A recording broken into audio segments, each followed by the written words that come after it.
Hello students, आपका AKG academy में स्वागत है।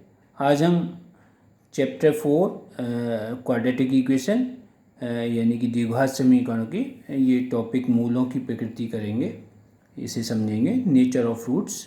इसके बाद एक्सरसाइज 4.4 के क्वेश्चंस भी करेंगे। तो हम ये कैसे पता करें कि मूलों की प्रकृति क्या है। कोई अगर हमें समीकरण, द्विघात समीकरण दी हुई है तो उसकी मूलों की प्रकृति कैसे ज्ञात करें।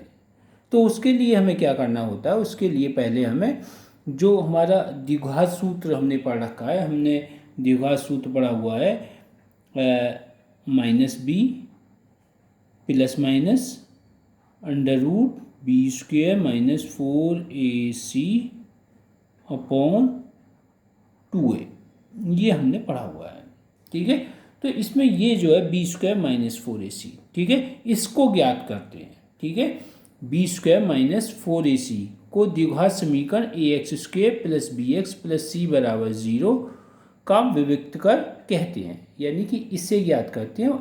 इसको हम क्या कहते हैं, इसे विविक्त कर कहते हैं। इसका नाम हमने दिया हुआ है विविक्त कर या डिस्क्रिमिनेंट कहते हैं, और इसे d से प्रदर्शित करते हैं। ठीक है, इसको इस तरीके से लिखते हैं, d = b² -4ac। ठीक है, अगर हम इसे ज्ञात कर लें तो इससे हमें मूलों की प्रकृति ज्ञात हो जाती है। अब इसे कैसे ज्ञात करेंगे, इसे ज्ञात करने का तरीका ये है कि अगर हमें जो भी समीकरण, द्विघात समीकरण दी हुई है, उसकी तुलना हम इस समीकरण से करेंगे। उससे हमें ए का मान, बी का मान और सी के मान ज्ञात हो जाएंगे। ए बी सी के मान हम इसमें पुट कर देंगे, और इसमें पुट करने के बाद जो भी वैल्यू आएगी उसके बेसिस पर हम जो द्विघात समीकरण के मूलों की प्रकृति हम ज्ञात करेंगे। अब द्विघात समीकरण के मूल कैसे लिखते हैं, द्विघात समीकरण के ये हो गया, क्या हो गया, ये d हो गया, ये डिस्क्रिमिनेंट को d से दिखाते हैं। ठीक है, अगर हम यहाँ इसकी जगह यहाँ d पुट कर दें तो हमारी वैल्यू आ जाती है अल्फा = -b प्लस, यहाँ प्लस माइनस होता है लेकिन हमने इसको एक बार प्लस में लिखा है, एक बार यहाँ माइनस में लिखा है। ठीक है, तो एक मूल हमारा ये हो गया, दूसरा मूल ये हो गया। द्विघात समीकरण है तो हमारे दो मूल होंगे, तो एक मूल ये हो जाता है, दूसरा मूल ये हो जाता है। ठीक है, तो इस तरीके से हम मूलों को भी लिखने का तरीका हमारा ये होता है। ठीक है, अब द्विघात समीकरणों के मूलों की प्रकृति कैसे ज्ञात करेंगे, अभी हमने आपको बताया कि हमें क्या करना है, ये d की वैल्यू निकालनी है, यानी विविक्त कर का मान निकालना है। विविक्त कर का मान निकालने के हमने बताया कि इसकी तुलना हमें क्या करना पड़ेगा, जो हमें दी हुई द्विघात समीकरण है उससे करनी पड़ेगी। उससे ABC के मान निकालेंगे, ABC के मान इसमें पुट करेंगे तो हमसे विविक्त कर का मान आ जाएगा। अब विविक्त कर का मान जो भी आता है, क्या क्या मान आ सकता है, या तो वो धनात्मक आएगा, धनात्मक में भी आएगा, ऐसी संख्या आ सकती है, या तो वो पूर्ण वर्ग हो या पूर्ण वर्ग ना हो, तो या वो शून्य हो सकता है या ऋणात्मक आ सकता है। इस तरीके की वैल्यू वो आ सकती हैं। तो विभिन्न वैल्यू के लिए, विभिन्न मानों के लिए हमारी मूलों की प्रकृति क्या क्या होगी वो हम यहाँ देख लेते हैं। इसके लिए हमने ये चार्ट बनाया हुआ है कि विविक्त का मान कैसा है और मूलों की प्रकृति क्या है। अगर विविक्त कर का मान हमारा धनात्मक है और पूर्ण वर्ग है, ठीक है, तो मूल, हमारी मूलों की प्रकृति क्या होगी, हमारी वास्तविक होगी, परमेय होगी और भिन्न होगी। भिन्न का मतलब अलग अलग, यानी डिफरेंट टाइप के रूट्स। ठीक है, एक जैसे नहीं होंगे, अलग अलग होंगे, यानी 2 डिस्टिंक्ट रियल रैशनल रूट्स। ठीक है, अब इसमें धनात्मक और पूर्ण वर्ग दिया है, यानी कि पॉजिटिव संख्या हो, हमारी पॉजिटिव नंबर हो, वो स्क्वायर भी हो, यानी कि जैसे अगर हमारे पास आ जाता है 4 किसका स्क्वायर है, 2 का स्क्वायर है, यानी कि पूर्ण वर्ग है वो। ठीक है, तो ऐसे के लिए, इस तरीके की स्थिति के लिए कि वास्तविक होंगे, परमेय होंगे और भिन्न होंगे, यानी अलग अलग होंगे। अगर वो पूर्ण वर्ग नहीं है, धनात्मक तो है लेकिन पूर्ण वर्ग नहीं है, जैसे अगर कोई संख्या आ जाती है 5 किसी का पूर्ण वर्ग नहीं है, तो ऐसे में मूलों की प्रकृति क्या होगी, वास्तविक होंगे, वो भिन्न होंगे, अलग अलग होंगे, लेकिन वो कैसे होंगे, अपरमेय होंगे। यहाँ तो परमेय है, यहाँ अपरमेय, यानी 2 डिस्टिंक्ट रियल रैशनल रूट्स। अगर d का मान हमारा आ जाता है 0, यानी शून्य आ जाता है, ठीक है, तो हमारे रूट्स कैसे होंगे, यानी मूलों की प्रकृति कैसी होगी, 2 इक्वल रियल रूट्स, यानी वास्तविक होंगे और बराबर होंगे, यानी एक जैसे होंगे, दोनों रूट्स एक जैसे ही होंगे, उनमें कोई अंतर नहीं होगा। अगर हमारा जो है विविक्त कर का मान कैसे आ जाता है, ऋणात्मक आ जाता है, तो हमारे रूट्स कैसे होंगे, वो रियल रूट्स नहीं होंगे, वो काल्पनिक रूट्स होंगे।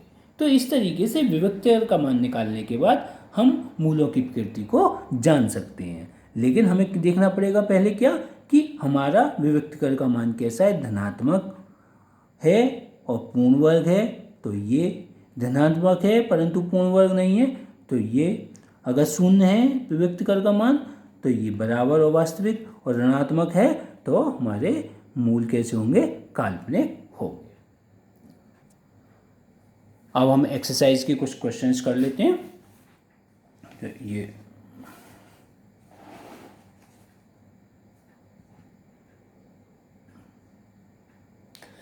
अब इसमें एक्सरसाइज 4.4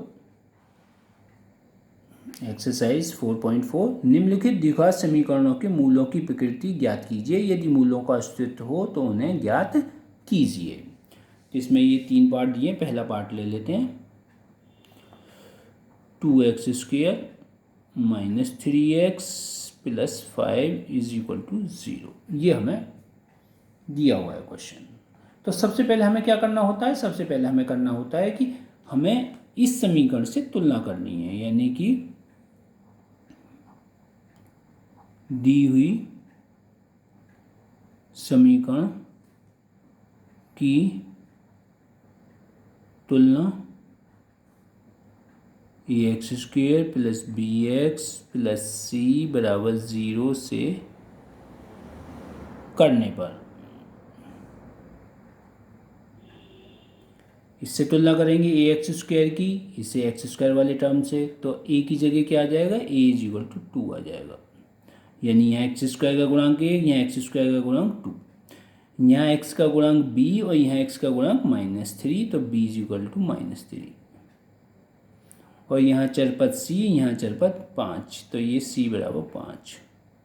इस तरीके से हमारे क्या हो गए, ए बी सी की वैल्यू आ गई। अब हम क्या निकालेंगे, विविक्त कर निकालेंगे। विविक्त कर क्या, d = b² - 4ac, इसमें ये ए बी सी के मान पुट कर देते हैं, तो माइनस के b का मान 3 - के 3 का होल स्क्वायर -4 इंटू ए की जगह 2 और c की जगह 5, तो क्या आ गया, ये 9 हो जाएगा प्लस के 4 दूनी 8 पंजे 40 माइनस के 40 हो जाएगा, क्या आ जाएगा -31, यानी हमारे विविक्तकर का मान क्या आ गया, -31 आ गया। अगर हम इसे यहाँ देखें कि हमारा विविक्तकर का मान की जो हमने टेबल बनाई थी इन्हें समझने के लिए, तो ये हमारा 4th आ गया, विविक्तकर का मान ऋणात्मक, यहाँ ऋणात्मक दिया हुआ है, नेगेटिव दिया हुआ है, तो नेगेटिव आ गया। तो हमारे मूल कैसे होंगे, काल्पनिक होंगे, यानी कि मूलों का अस्तित्व नहीं होगा। तो हम लिखेंगे चूंकि विविक्तकर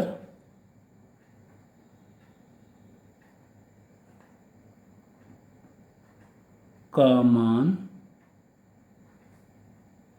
ऋणात्मक है,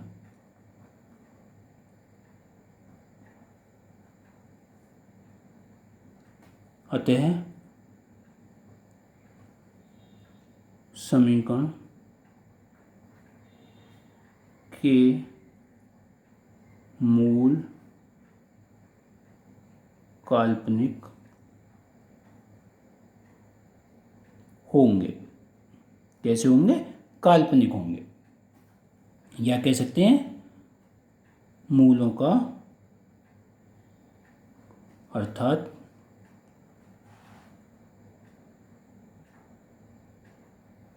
मूलों का अस्तित्व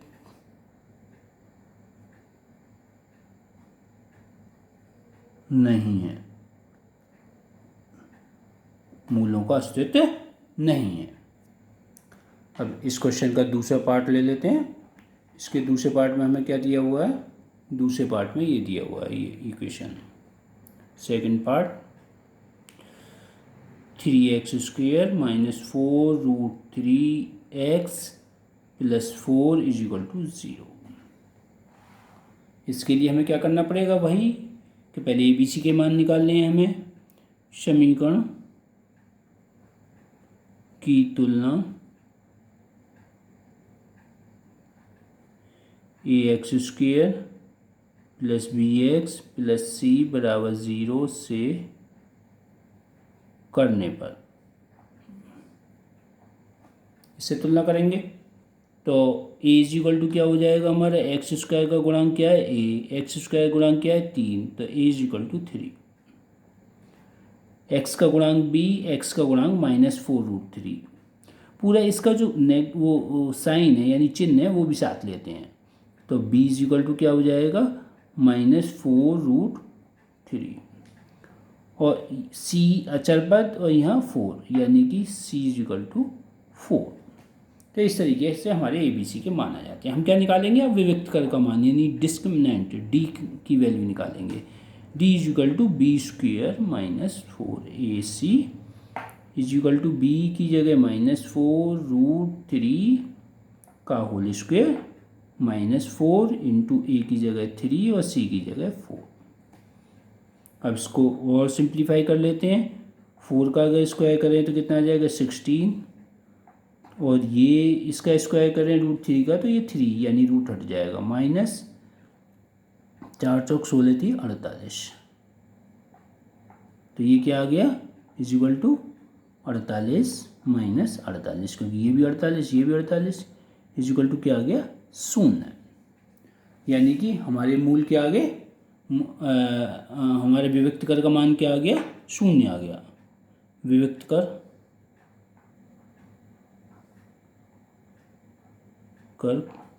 का मान 0 है, अतः मूल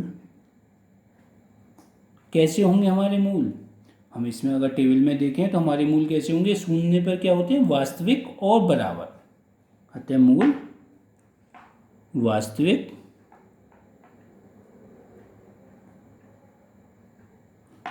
तथा समान होंगे। अब उन्होंने कहा है कि अगर मूलों का अस्तित्व है, तो यहाँ अस्तित्व तो है तो हमें वो ज्ञात भी करने हैं, तो हम कैसे ज्ञात करेंगे, ज्ञात कर लेते हैं उन्हें। उसके लिए क्या करना पड़ेगा हमें, जो हमारा फॉर्मूला है, कौन सा फॉर्मूला, जो हमारा क्वाड्रेटिक फॉर्मूला है द्विघाती सूत्र, तो उसके हमने ये लिया था, ये 2 मूल हो गए, ठीक है। तो अल्फा इज इक्वल टू क्या हो जाएगा, alpha is equal to -b plus d upon 2a, -b की जगह ये वैल्यू आ जाएगी -4√3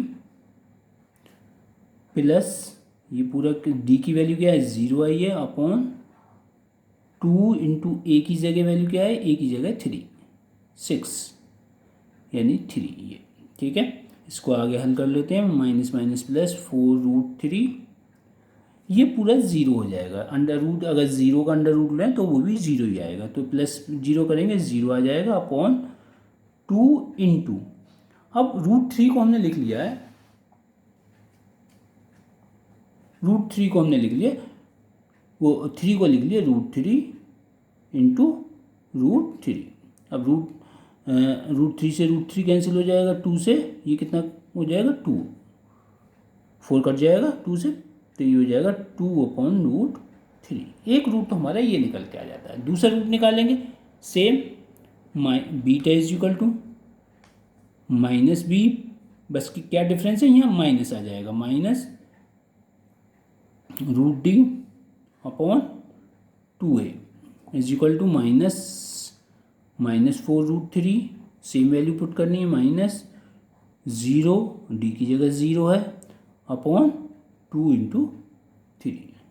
आगे से सिंप्लीफाई करें तो क्या आ जाएगा 4√3 अपॉन 2 इंटू √3 हमने क्या किया है 3 को √3 इंटू √3 कर लिया है, क्योंकि इन दोनों की मल्टीप्लाई करेंगे तो रूट हट जाएगा 3 आ जाएगा, तो वही वैल्यू आ जाएगी। 3 से ये 3 हमारा कैंसिल हो गया, और 2 से ये 2 टाइम्स हो गया, कट गया, ठीक है।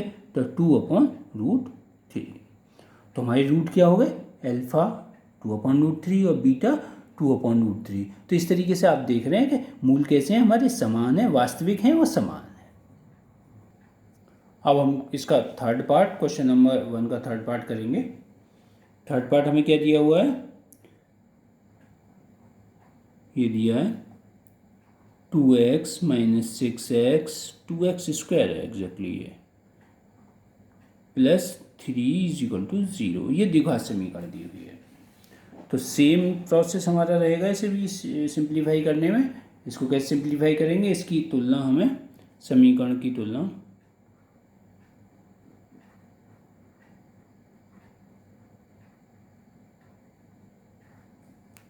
ax² plus bx plus c = 0 से करने पर, ठीक है। तो a क्या आ जाएगा, a 2, b क्या आ जाएगा -6 और c 3, यानी कि x² गुणांक a x² गुणांक 2, तो a 2, x का गुणांक b x का गुणांक -6 b -6, अचर पद c अचर पद 3 c 3।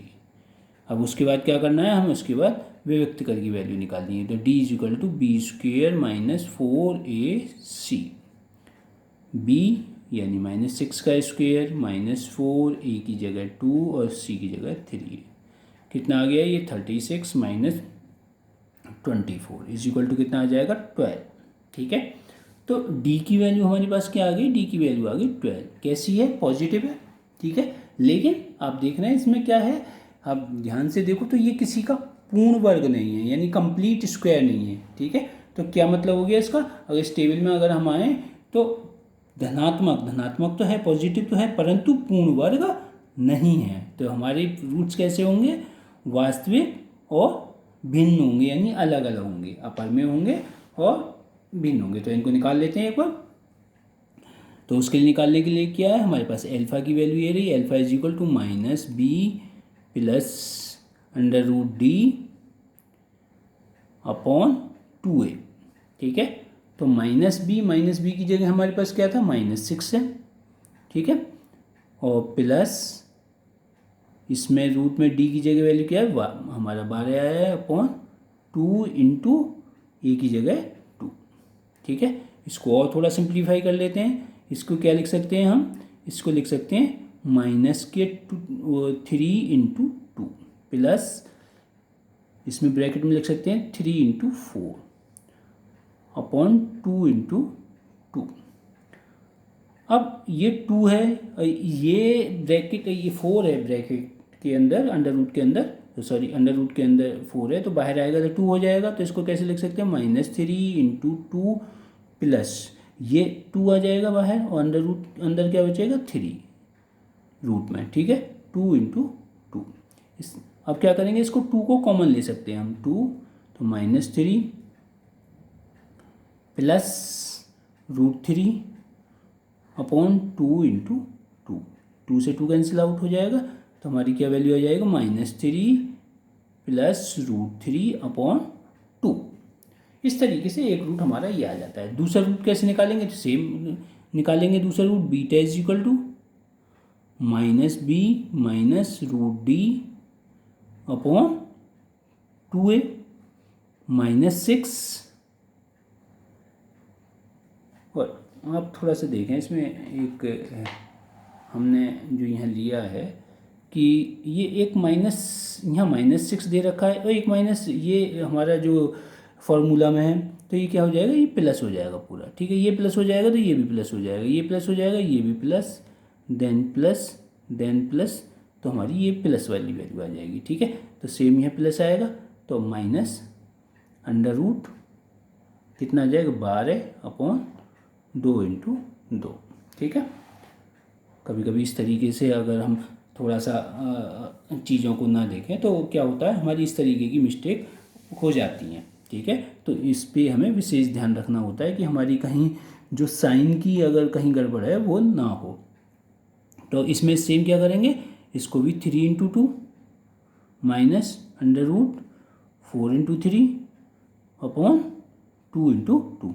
जैसे ऊपर हमने 2 कॉमन लिया, उसी तरीके से अब हम कॉमन ले लेते हैं, 2 कॉमन 3 माइनस √3 होल अपॉन 2 × 2, 2 से 2 कैंसिल आउट, तो क्या हो गया 3 माइनस √3 अपॉन 2।